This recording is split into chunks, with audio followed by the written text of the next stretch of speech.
Well, good morning. Welcome to another edition of Take 5. And I am so glad you're watching these videos every day. And we are in Exodus chapter 12, and we're going to be still going. It's going to take us a while to get to the plague.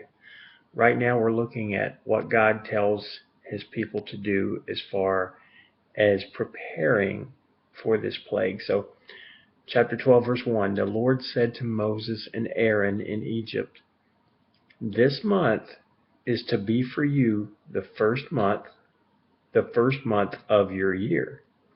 Now, today is the first day of a new month, but anyway, he's telling them that this is going to be on the first month of their year. Tell the whole community of Israel that on the 10th day of this month, so he's very specific of when they're supposed to do this thing. Each man is to take a lamb for his family, one for each household. If any household is too small for a whole lamb, they must share one with their nearest neighbor, having taken into account the number of people there are. You are to determine the amount of lamb needed in accordance with what each person will eat.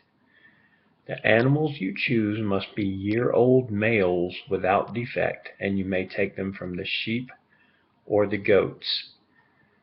Now, I just want to point out that the main thing there, it's a 1-year-old male without defect.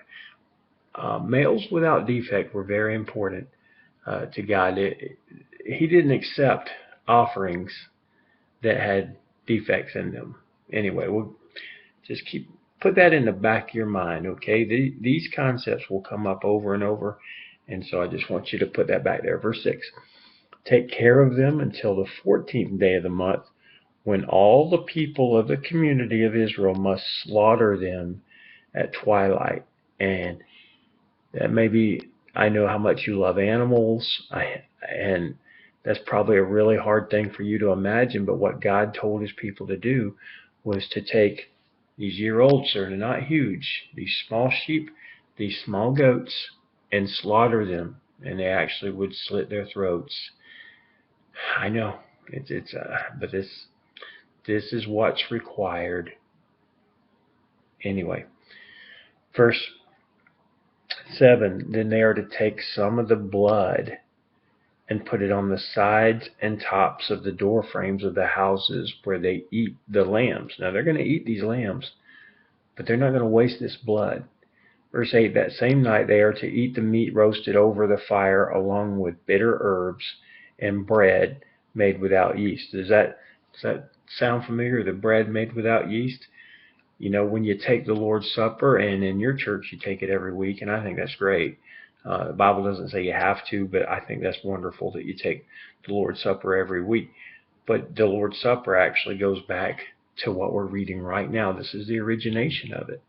Okay, you can kind of put that in the back of your mind too. The whole Bible fits together.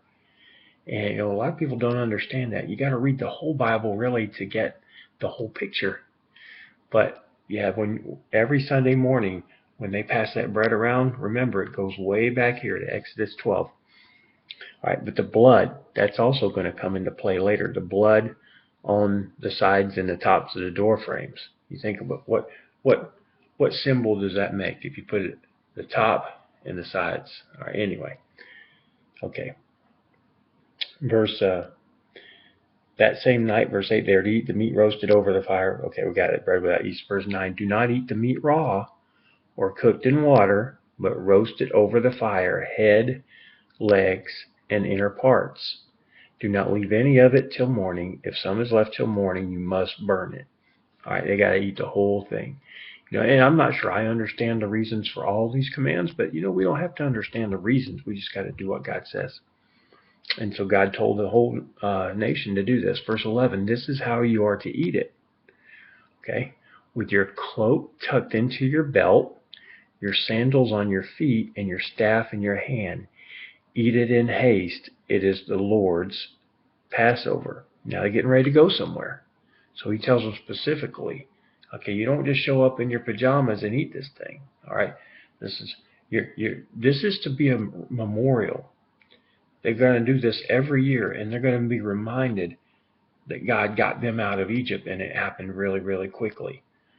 All right, and I'm not sure I'm going to have time to go any further than that. So we're going to still be talking about the Passover, and it's just fascinating stuff. I hope you find it fascinating too, how specific God is on this meal they're going to eat. But this is something they're going to be celebrating year after year after year for thousands of years. They're still celebrating that.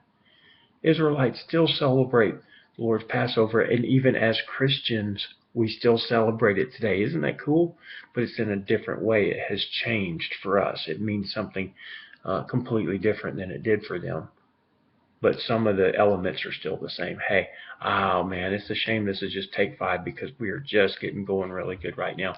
But the program is called Take 5, and I'm just trying to bounce around on my computer where I can find my where I got to go there. Okay. Anyway, I love you. We'll come back tomorrow. We'll finish right there, or we'll continue right there.